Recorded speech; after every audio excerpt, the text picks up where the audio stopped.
गजाननं भूतगणासेवितं गपितशम्भुफलचारुभक्षणम् उमासुतं शोकविनाशकारकं नमामि विघ्नेश्वरपादपङ्कजं नमामि विघ्नविनाशनं गणाधिपं गजाननं प्रसिद्धिसिद्धिदायकं वरप्रदं विनायकं नर्मदाय नमो प्रातः नर्मदाय नमो ऋषि नमस्ते नर्मदे देवी त्राहि मां भवसागरात् नर्मदापुरं सुविख्यातं रेवाया दक्षिणे तटे सेवाश्रमेषु राजता देवी नर्मदायै नमो नमः। भगवती नर्मदा की कृपा से नर्मदा मंदिर में हम अनेक दिनों से आपको अनेक पुराणों की कथा सुना रहे हैं। अनेक पुराण क्यों कहे मैंने? अरे भाई वैसे तो 18 पुराण हैं और एक से अधिक हो जाते तो अनेक हो जाते हैं। तो लीजिए, नर्मदा पुराण सुनाया आपको, शिव पुराण सुनाया, विष्णु पुराण सुनाया, देवी भागवत पुराण सुनाया और श्रीमद् भागवत पुराण सुनाया। स्कंद पुराण तैयार है और गणेश पुराण संक्षिप्त श्री गणेश पुराणम प्रेस में प्रकाशित होने चला गया है। भैया ये गणेश पुराण के लिए भी जो व्यक्ति अग्रिम अनुदान भेजना चाहता है, जो सहयोग करना चाहते हैं, जो गणेश के भक्त हैं और जो धर्म प्रचार प्रसार में जिनकी रुचि है, उन लोगों को सादर हम आमंत्रण देते हैं कि वे हमें गणेश पुराण प्रकाशन में सहयोग कर सकते हैं, बेहिचक कर सकते हैं। और विशेष रूप से इसे आप याचना ना समझे कि हम किसी प्रकार से आपसे भीख मांग रहे हैं। अरे भगवान की कृपा से सब काम अपने आप, उसकी कृपा से सब होता है। पर साथ साथ में यदि आप अपना भाग्य चमकाना चाहते हैं, भगवान की कृपा चाहते हैं, तो निश्चित रूप से आप इसमें सहयोग करेंगे तो श्री गणेश की कृपा आपको प्राप्त होगी।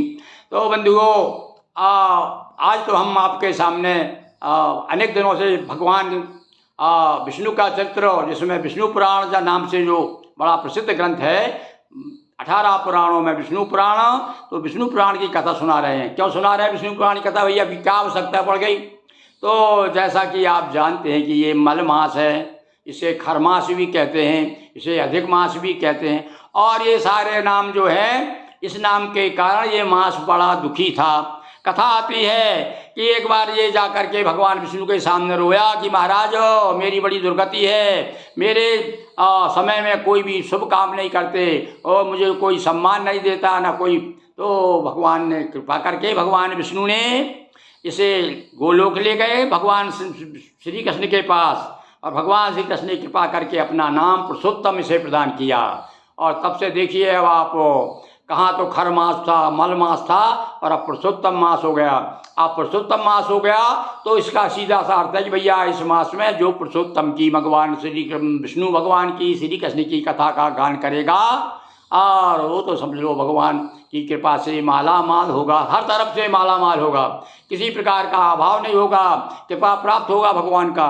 तो क्योंकि पुरुषोत्तम मास ने पुरुषोत्तम मास को भगवान ने अपना नाम दे दिया है, तो पुरुषोत्तम मास में हमने सोचा कि आपको चलो विष्णु पुराण भी सुनाया जाए। वैसे श्रावण मास में जो 2 मास आ गए ना, 2 माह का श्रावण मास हो गया इस बार अधिक मास के कारण, तो हम शिव पुराण तो आपको सुना ही रहे हैं। रोज एकम से लेकर के 60 दिन तक, 60-59 दिन जब तक रहेगा ये श्रावण, तब तक आपको पूर्णिमा तक, प्रदोष तक, बराबर 2 माह तक शिव पुराण सुनाएंगे।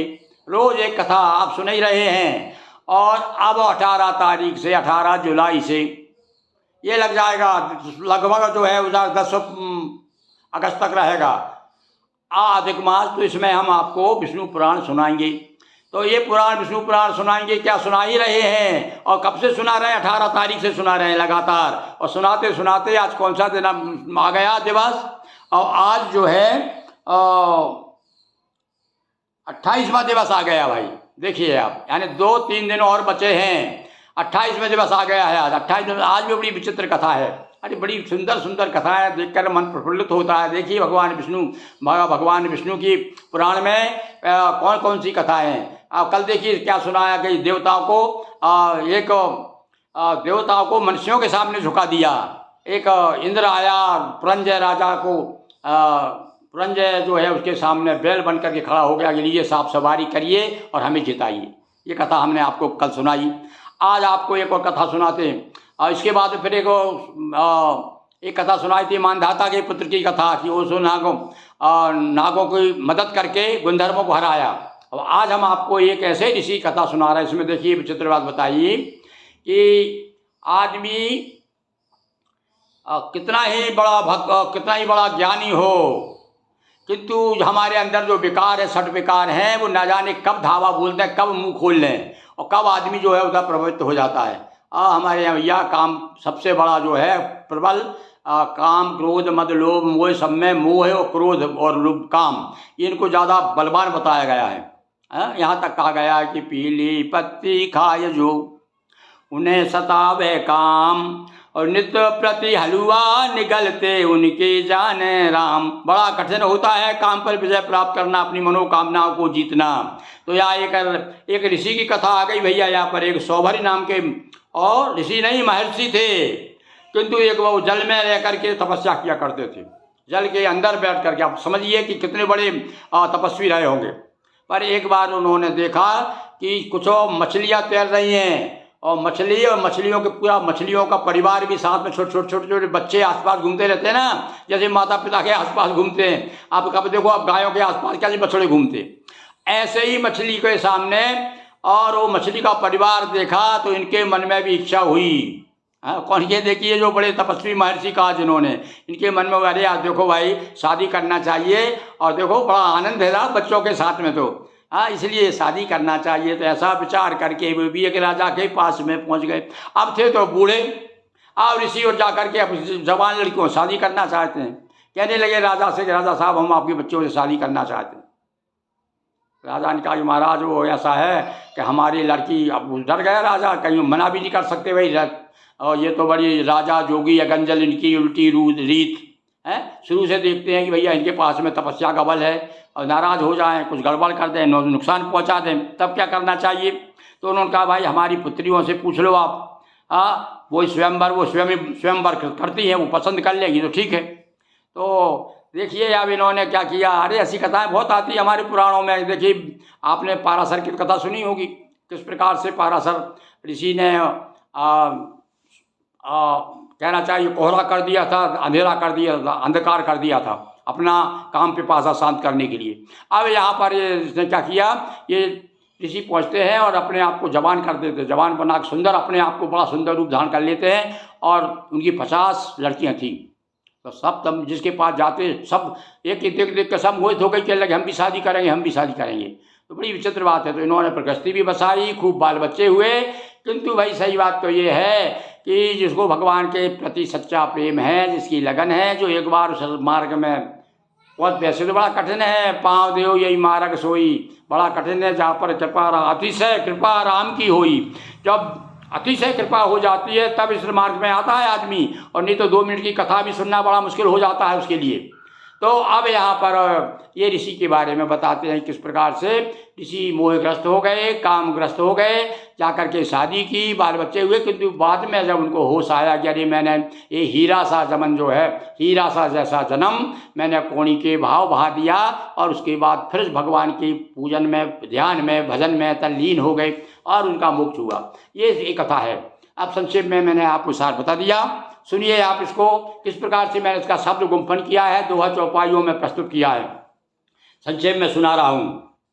जल में रह सो भरी ऋषि रहते थे तपलीन, वहीं सहित संतान के रहता था एक मीन, एक मगरमच्छ रहता था। मत्स्य राज पाकर संताना, आदत में आनंद मनाना, बच्चे आस पास थे फिरते, हर्षित मत्स्य राज लख हतरते।